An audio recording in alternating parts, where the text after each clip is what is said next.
I was with a group of people last night, and I was talking about this idea of, hey, listen, if you've got a fear, if strong emotion comes up as you're experiencing something, rather than having a way of escape, which is fine. People have their own ways of escape, their ways of dealing with things. Instead of having a way of escape, would it not be more helpful to learn to deal with it? And it was fascinating to watch what happened in the room. Almost everyone had this really strong reaction when I said that. Basically what was going on, I believe what was going on, is that everyone went, whoa, I'm not going there. I don't want to fix this problem. What is it where I'm willing to give somebody freedom in something, an entire group of people freedom in an area? Instead, their reaction is, there is no way I'm going there. What's going on? I'm going to give you a really quick example. I'm going to use one of the examples they gave, okay? One person said that they're figuring out a job transition, okay? And I was talking about, hey, like you're feeling stressed right now. I asked them how they typically deal with it. The way they typically deal with it is by going to sleep. Okay, so they go to bed and they sleep a lot during the day.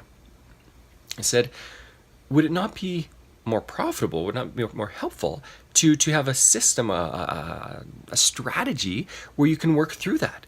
And you can continue working, and you can continue figuring things out, and you continue helping yourself in this change. And again, there was this really strong reaction, and they didn't want anything to do with it. What's going on? What's going on is there's always fear of the unknown.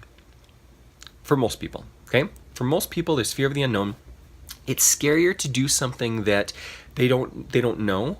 They don't know how to deal with, rather than stick with their normal strategies. For example, a lot of people in an abusive relationship are more satisfied staying in that than figuring out the strategies they would need, the skills they would need to get out of that and live a different life, a more fulfilled life. What most people need in order to change is a lot of things falling apart in life.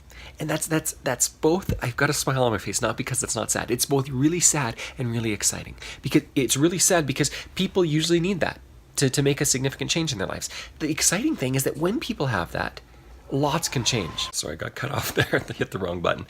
You need to sow discontent in your life, is basically what I'm going to be saying, okay? You need to have massive hardship, usually. But what I'm saying is skip the hardship. Don't have a divorce and 3 bankruptcies and frustration in life in every way before you change, okay? I've seen that a lot of times. Instead, sow discontent. That's how I do it. I sow discontent. Basically what I do is I go, what areas am I not satisfied in life? And you know what? I actually look at myself. And you know what? Instead of feeling frustrated, I feel liberated, because it gives me a sense of empowerment where I go, wait a second, I can change this. I can do something about this. Instead of feeling like junk every single day of my life, I can do something about this, okay? Practice looking at your life and going, where am I discontent? There are people who say, but where do you just simply need to be satisfied with your life? I go, that's most people who say that, that's absolute rubbish. There are some people who say it who actually are satisfied with their lives. Most people who say that, they're liars. They're lying to themselves. Sorry, I shouldn't call them liars, okay? That in that situation, they're lying to themselves and lying to others. And they're saying it not because they're bad people. They're saying it because they use it to comfort themselves. Oh, just let's be content with what you have. Nah, that's garbage. Don't be content with what you have. Don't be content with what you have.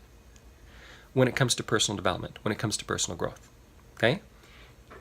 Grow. Push yourself. It's a pet peeve of mine when people say, Mark, you're too hard on yourself. What? No. I simply take responsibility for where I can grow and learn. And you need to take responsibility for where you can learn and grow, okay? So listen, it's getting into more topics. I'm starting to become more complex in my thoughts. This is what happens in the mornings, the first thoughts. Enjoy this week. Start looking for things that you can take control of in your life, and then take control of them. Ask yourself, what is one thing I can do to change? And as you change, you will feel far more empowered. You'll feel far more satisfied with life. Not because you're content with everything, because you're discontent and you're working towards something better.